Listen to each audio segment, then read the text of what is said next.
Palandan, naglagot ko sa kong classmate kay manilip o brief.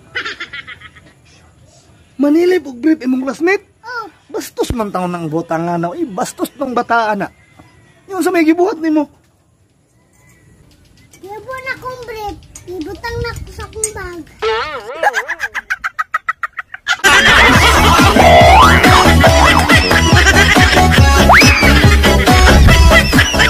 Te, Ah, kuyaw kayong akong amigo. saman. Kuyaw kayang kalabasa patinda ko ah. Oh, Mura laging balay yung kalabasa lagi. Grabe lagi. Murag balay yung kalabasa. Sus, Ginoo ko patinda ko ah. Pagura niya kiharbis. garbas! Oh, tulo ka tuig to niyang tinanom lagi. Nahimo ng murag balay kadako bay. Dagko kayang kuan lagi. Abos pa sa taas. Abot sa atop silang balay kay labas dako pa silang balay. Kalabasa ra na. Wala na mo mga amigo. Akong amigo, dako kailang apala. Ilang pala? Oh, dako pa sa mong kalabasa. Ang pala? Oh, Anong kabalo man ka? sila may nagtanom sa mong kalabasa. Murag ka dakog balay.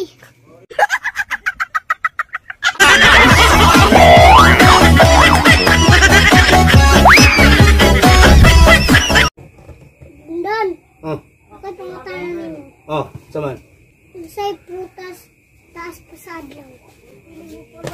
Prutas na taas pa sa adlaw. Kuan. Umbot, unsa man? Santol. Santol. Santol. Tama ko eh. Santol. Taas pa sa adlaw, no? Ay, kani. San. No. Santol. Taas pa sa adlaw. Taas pa sa adlaw. Oh, san. Naay santul. Santol yun eh. San. Oh. San nga sa taas. Ya. Taas pa sa tol. Oh. Ya, wag ini. Taas pa sa adlaw. Taas pa sa adlaw. Ya. Kini. Napakawit pangutana. Oh. Sige. Bisay prutas na dili makaon. Fruits nga dili makaon. Prutas na dili makaon.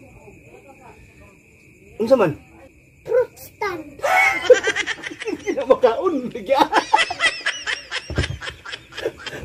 Fruits stand.